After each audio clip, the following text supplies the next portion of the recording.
श्रीमते रामानुजाय नमः। श्रीमते निगमान्त महादेशिकाय नमः। श्री विष्णु षोडश नाम स्तोत्रम्।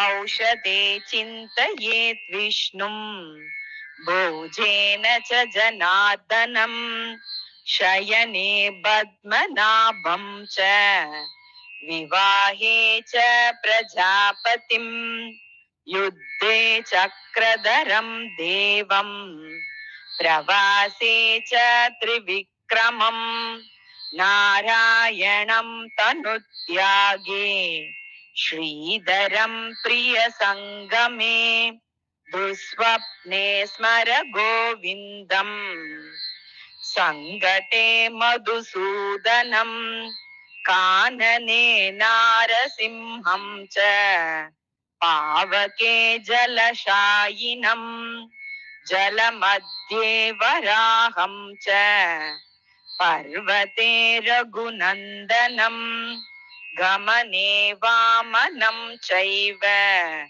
सर्वकालेषु माधवम् षोडशैतानि नामानि प्रातरुत्थाय यः पठेत् सर्वपापविनिर्मुक्तो विष्णुलोके महीयते षोडशैतानि नामानि प्रातरुत्थाय यः पठेत् सर्वपापविनिर्मुक्तो विष्णुलोके महीयते इति श्री विष्णोः षोडश नाम स्तोत्रं समाप्तम्।